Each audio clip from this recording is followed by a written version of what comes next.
Hello everyone, welcome to online classes of maths academy. जैसे कि आप सभी जानते हैं कि हम लोग इलेक्ट्रोस्टैटिक चैप्टर पढ़ रहे हैं, जिसमें चार्जेस को रेस्ट में रखकर उनकी स्टडी की जाती है। कल हम लोगों ने कोलंबियन फोर्स के कूलम्ब्स लॉ के या कोलंबियन फोर्स का वेक्टर फॉर्म हमने स्टडी किया था, है ना। उसके बाद में अब आज का जो हमारा टॉपिक है that is comparison between electrostatic force and gravitational force. थोड़ा सा आपने इसके बारे में नॉलेज 11th क्लास में लिया था फर्स्ट चैप्टर में, जिसमें टीचर ने आपको लास्ट टॉपिक पढ़ाया था 4 fundamental forces in nature: gravitational force, electrostatic force, strong nuclear force और वीक न्यूक्लियर फोर्स। ये सारी आपको चीजें बताई थी। यहाँ पर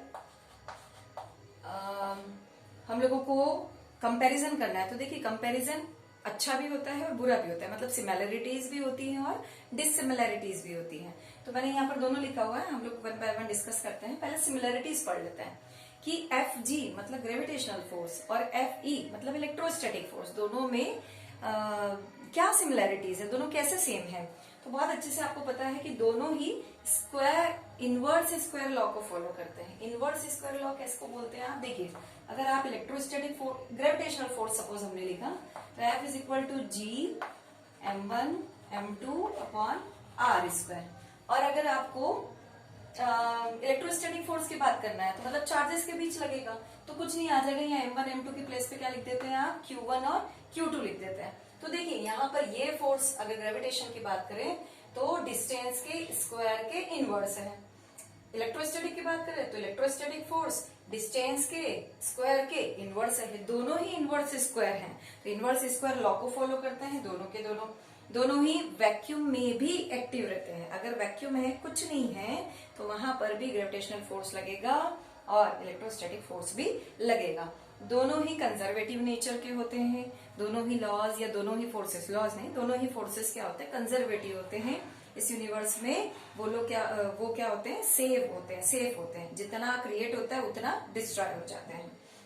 और दोनों ही कैसे फोर्सेस है, सेंट्रल फोर्स है। मैंने आपको पहले भी बताया था, एक चार्ज दूसरा चार्ज, दोनों के centre to centre electrostatic force काम करेगा।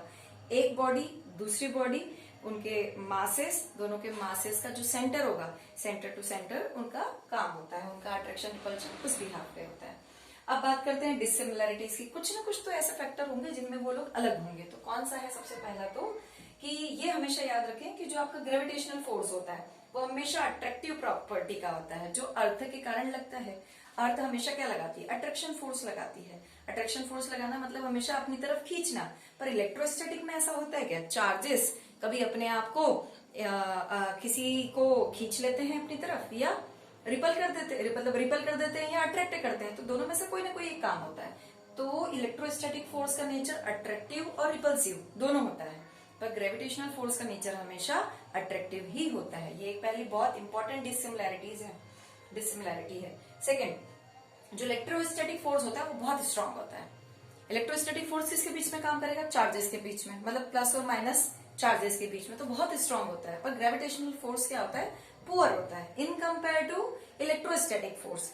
जैसे ग्रेविटेशनल फोर्स की आप बात करते हैं तो सिंपल सी चीज है कि बहुत पुअर होता है। क्यों, क्योंकि सीधा सा अगर कोई डस्टर रखा है या बुक रखी है नीचे फ्लोर पे, तो हम उसको आसानी से उठा लेते हैं। कैसे उठा लेते हैं, अपनी बॉडी की एनर्जी सप्लाई करके। किसके अगेंस्ट काम कर लेते हैं, ग्रेविटी मतलब अर्थ के अट्रैक्शन फोर्स के अगेंस्ट आप काम कर लेते हैं। अगर ऐसा नहीं होता, बहुत स्ट्रांग होता, तो हम इसे खींच पाते क्या, नहीं, हम किसी ऑब्जेक्ट को उठा नहीं पाते अगर ये बहुत ज्यादा स्ट्रांग होता। पर जो चार्जेस के बीच में लगने वाला फोर्स है वो बहुत ज्यादा स्ट्रांग है। ठीक है। इसके बाद में प्रेजेंस ऑफ मीडियम। देखिए, जो ग्रेविटेशनल फोर्स है उस पर किसी दूसरे मीडियम के होने का प्रभाव नहीं पड़ता है। इंटरवेनिंग मीडियम की प्रेजेंस का ग्रेविटेशनल फोर्स पे कोई इफेक्ट नहीं है। पर इलेक्ट्रोस्टैटिक फोर्स किसी मीडियम के आने पर डिक्रीज हो जाता है। किसी इंटरवेनिंग मीडियम की प्रेजेंस के कारण चार्जेस के बीच लगने वाला फोर्स डिक्रीज हो जाता है। किसी मीडियम के कारण, है ना, कोई भी मीडियम होगा और दो चार्जेस हैं, तो अगर मीडियम टू मीडियम वेरी हो रहा है तो वो डिक्रीज हो सकता है। पर ग्रेविटेशनल फोर्स कैसा होता है, कांस्टेंट होता है, वो चेंज नहीं होता है। आप इसका स्क्रीनशॉट ले लीजिए, एक बार पढ़ लीजिएगा। बहुत सिंपल सी चीजें हैं, टेबुलर फॉर्म में पढ़ेंगे तो इजी होगा हमारे लिए। ज्यादा हमको बड़ा बड़ा लिखने की जरूरत नहीं है। की पॉइंट्स लिखे, उनको लर्न किया, हाँ, आगे बढ़े। आज के लिए इतना ही।